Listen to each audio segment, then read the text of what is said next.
Salam, selamat pagi teman-teman semua. Ketemu lagi sama Sertim. Puji Tuhan semua sehat. Sertim berdoa juga semua sehat. Pagi ini kita akan bersama-sama merenungkan firman Tuhan. Tapi sebelumnya, mari kita naikkan satu pujian. Hatiku percaya. Ini Sertim tidak ada teman yang lain, jadi Sertim pakai karaokean. Pakai karaokean musik dari YouTube. Nanti bisa cari linknya di bawah, itu ada Sertim sertakan di YouTube ya. Oke. Mari kita sembah Tuhan. Keterbatasan jangan membuat kita menjadi terbatas untuk menyembah Tuhan. Kita memujikan hatiku percaya bersama-sama. Satukan hati, percaya bahwa Tuhan hadir saat kita memang mencari dengan sepenuh hati. Mari kita sembah Tuhan.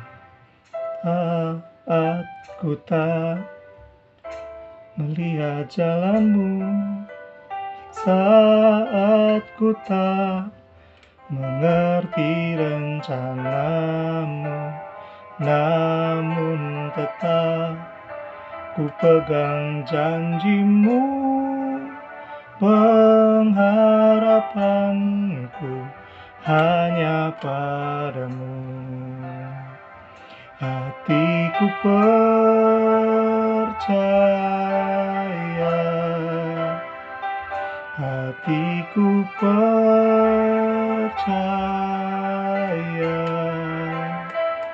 hatiku percaya, selalu ku percaya.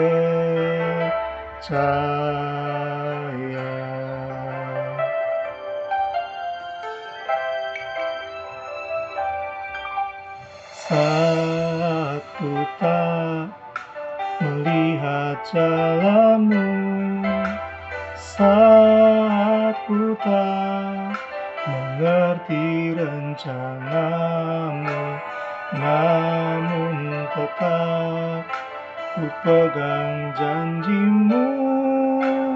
Pengharapanku hanya padamu.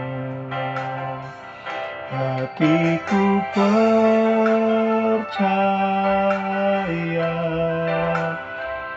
hatiku percaya,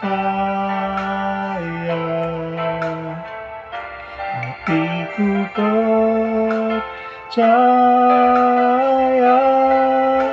selalu ku percaya.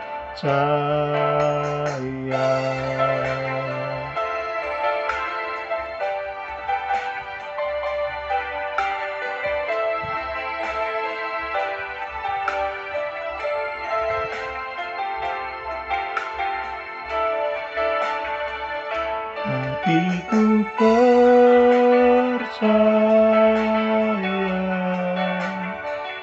hatiku percaya, hatiku percaya, selalu ku percaya.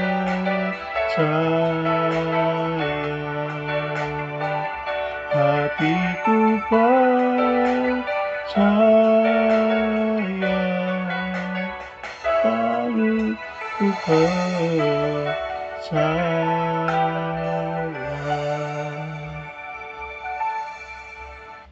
Oke, mari kita berdoa. Tuhan, kami percaya akan janjimu, kami percaya bahwa rancanganmu adalah rancangan damai sejahtera, bukan rancangan kecelakaan bagi hidup kami. Tuhan, ajari kami untuk mengerti dan melaksanakan Tuhan, melakukan kehendak dan rencanamu dalam hidup kami. Makasih Tuhan, makasih Roh Kudus, tolong kami untuk mengerti akan firman-Mu pagi ini, biar kami berjalan tepat seperti yang Kau mau. Di dalam nama Yesus Tuhan kami mengucap syukur dan berdoa. Amin. Shalom, selamat pagi. Nah, beberapa hari yang lalu kalian tahu ini, yang beberapa hari yang lalu tim mainan ini. Ya, kalian tahu ini namanya kertas origami atau kertas lipat ya, kertas lipat. Beberapa hari yang lalu Sertim bermaksud untuk membuatkan mainan buat anaknya Sertim dari kertas ini. Sertim pengen buat origami burung-burungan dari burung gitu ya. Nah, Sertim ingetnya begini. Nah, setelah buat seperti ini, Sertim tersesat. Sertim lupa. iya ya caranya ya, cara-cara membuatnya gimana ya. Terus akhirnya uh, Sertim mencari informasi di Google, Mbah Google sama Mbah YouTube gitu ya. Cari di Google nggak jelas, akhirnya Sertim coba cari tutorialnya uh, di YouTube, akhirnya dapat sih. Dan akhirnya tada, Sertim berhasil membuat burung-burungan. Kiwi kiwi kiwi kiwi. Ya ini burung-burungan ya, tapi ya ini bukan yang biasa, ini yang sederhana banget supaya bisa ditiru sama anak 3 tahun ya ini. Nah, kayak burung nih. Oh, jaga jaga jaga jaga. Nah, waktu Sertim belajar ini ya, Sertim punya apa ya? Ada pembelajaran tertentu yang Sertim alami sebetulnya. Nah, beberapa minggu yang lalu Satim juga sharing tentang rencana Tuhan. Rancangan Tuhan dalam hidup kita adalah rancangan damai sejahtera dan bukan rancangan kecelakaan. Bagian kita adalah taat sama Tuhan supaya kita bisa mengalami penggenapan janji Tuhan, mengalami bahwa janji Tuhan itu bukan rancangan kecelakaan tetapi rancangan damai sejahtera. Nah, tapi seringkali seperti waktu membuat origami ini di tengah jalan kadang-kadang tersesat. Kadang-kadang nggak ngerti ini harus bagaimana, harus seperti apa membuatnya supaya ini jadi seperti ini. Kadang kita nggak tahu apa yang harus kita lakukan dari yang apa yang kita alami sekarang supaya kita bisa sampai ke rancangan Tuhan yang damai sejahtera itu kadang kita nggak tahu.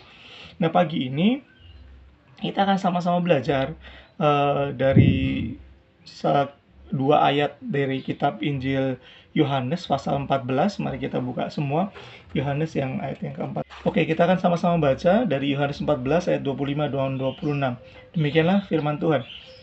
Yohanes 14 ayat 25 dan 26. Semua itu kukatakan kepadamu selagi aku berada bersama-sama dengan kamu. Ini perkataan Yesus kepada murid-muridnya. Tetapi penghibur yaitu Roh Kudus yang akan diutus oleh Bapa dalam namaku, dialah yang akan mengajarkan segala sesuatu kepadamu dan akan mengingatkan kamu akan semua yang telah kukatakan kepadamu. Nah, jadi ini diceritakan Yesus waktu Yesus hampir menyelesaikan pelayanannya di dunia ini, hampir menyelesaikan sampai ke kayu salib. Kemudian Yesus berkata seperti ini, aku akan tidak lagi bersama-sama dengan kamu, tapi tenang, Bapa akan mengutuskan roh penghibur, yaitu Roh Kudus itu. Nah, fungsinya, kenapa Roh Kudus diturunkan? Salah satunya adalah, seperti ayat 26 mengatakan, dialah, yaitu Roh Kudus, yang akan mengajarkan segala sesuatu kepadamu. Tadinya Yesus sebagai rabi, yaitu guru, digantikan sama Roh Kudus perannya untuk mengajarkan segala sesuatu, dan bagian berikutnya adalah akan mengingatkan kamu akan segala sesuatu, akan semua yang telah Yesus katakan kepada murid-muridnya. Jadi, dalam hidup ini, ya, rancangan Tuhan adalah rancangan damai sejahtera. Betul. Rancangan Tuhan bukan rancangan kecelakaan. Tuhan pengen anak-anak yang dikasihi mengalami sesuatu yang bersuka cita dalam hidupnya. Tapi ketahuilah, kadang-kadang kita juga tersesat. Kadang-kadang kita nggak tahu mana yang harus kita tempuh. Kadang-kadang kita sampai pada persimpangan, kita nggak tahu harus memilih A atau B. Tapi anak-anakku, mari kita belajar untuk melibatkan Roh Kudus dalam hidup kita. Setiap pagi kita bertanya, setiap apapun yang kita alami, mari kita bertanya pada Roh Kudus, sebab Dia adalah pribadi yang akan mengingatkan kita akan pengajaran Yesus, yang akan mengingatkan kepada kita bagaimana rancangan Tuhan, mengingatkan kita kepada pilihan-pilihan yang seharusnya kita buat, sehingga kita bisa berakhir pada rancangan damai sejahtera itu. Mengikuti rencana Tuhan tidak mudah, terutama karena kita ini manusia yang terbalut dengan kedagingan, hawa nafsu duniawi. Nah, maka dari itu kita butuh Roh Kudus untuk menolong kita.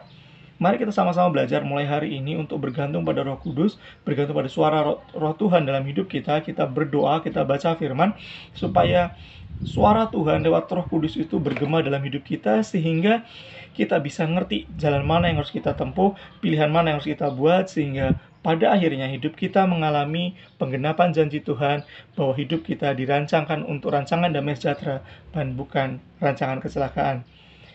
Oke, itu aja renungan pagi ini. Mari kita sama-sama untuk belajar, untuk mendengarkan suara Tuhan dalam hidup kita, melalui membaca firman Tuhan, melalui berdoa.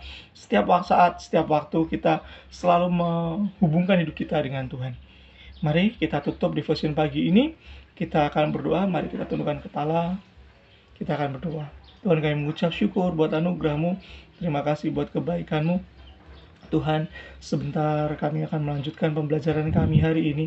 Berkati setiap guru yang akan mengajar di kelas kami, berkati setiap orang tua yang sedang bekerja, berkati kami juga Tuhan yang akan belajar. Ampuni segala dosa dan kesalahan kami, beri kami hikmat, pengertian, kreativitas untuk kami bisa menyelesaikan pembelajaran kami hari ini. Terima kasih Tuhan, terima kasih Yesus, dan di dalam nama Tuhan Yesus kami mengucap syukur dan berdoa. Amin. Selamat pagi, Tuhan Yesus memberkati. Ya, pandemi masih ada, jadi tolong tetap prokesnya ketat ya. Prosedur kesehatan tetap ketat, jangan lupa kemana-mana pakai masker, tangannya dicuci atau pakai menggunakan hand sanitizer. Salam sehat, Tuhan Yesus memberkati. God bless you all.